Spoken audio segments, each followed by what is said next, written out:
উচ্চ মাধ্যমিকে অষ্টম স্থান অধিকার বসিরহাটের আরিগ্ন সরকারের। খুশির হাওয়া আশ্রম পাড়ায়। বসিরহাটের আশ্রম পাড়ার ছাত্র আরিগ্ন সরকার এবারের উচ্চ মাধ্যমিক পরীক্ষায় অষ্টম স্থান অধিকার করে এলাকায় গর্বের মুহূর্ত এনে দিয়েছে। সে নরেন্দ্রপুর রামকৃষ্ণ মিশনের ছাত্র। ছোটবেলা থেকে এই পড়াশোনায় মেধাবী আরিগ্ন ভবিষ্যতে ইঞ্জিনিয়ারিং নিয়ে পড়াশোনা করতে চায়। সেই লক্ষ্যকে সামনে রেখে ইতিমধ্যেই সে প্রস্তুতি শুরু করেছে বলে জানিয়েছে। পড়াশোনার পাশাপাশি আঁকা এবং বই পড়া তার অন্যতম প্রিয় নেশা।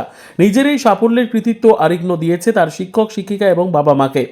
তাদের সহযোগিতা ও অনুপ্রেরণাতেই ফল সম্ভব হয়েছে বলে জানায় সে। আরিগ্নের এই সাফল্যে খুশির হাওয়া বসিরহাটের আশ্রম এলাকায়।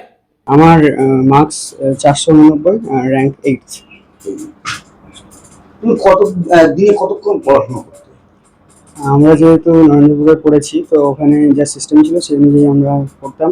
আমাদের সকালে ওরকম 2 ঘন্টা মতো স্টাডি হলো, তো বিকেলবেলাও হতো, মানে সন্ধ্যের দিকে রাত্রির সময় পড়াশোনা হতো। তো সেরকম যা সিস্টেম ছিল তার মধ্যেই ছিলাম।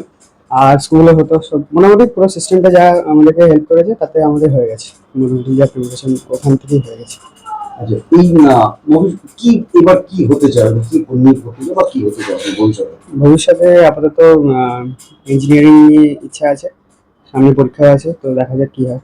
প্রিপারেশন করছো? হ্যাঁ, প্রিপারেশন তো করেছি। এই যে তুমি পড়াশোনা ছাড়া আর কি কি ভালোবাসো তুমি? পড়াশোনা ছাড়া আমি ছবি আঁকা আর অন্যান্য গল্পের বই পড়া ইত্যাদি এগুলো খুব পছন্দ করি। এই যে তোমার এই যে সাফল্য, এর পিছনে কার অবদান সব থেকে বেশি বলে তুমি মনে করছো?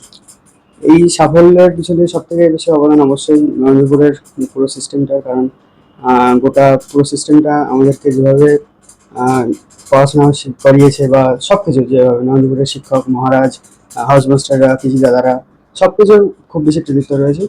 আর অবশ্যই বাবা মায়ের কৃতিত্ব খুব বেশি, বাবা মা পিছন থেকে খুব সাহায্য করেছেন, সবসময় পরীক্ষার দিনগুলো যেতেন, খুব কৃতিত্ব আছে। এই পড়াশুনো, বই পড়া, ছবি আঁকা এর বাইরে কতক্ষণ, এই যে এখন সবাই মোবাইলে আসক্ত হয়ে যাচ্ছে, তুমি মোবাইলের প্রতি কতটা আসক্ত ছিল?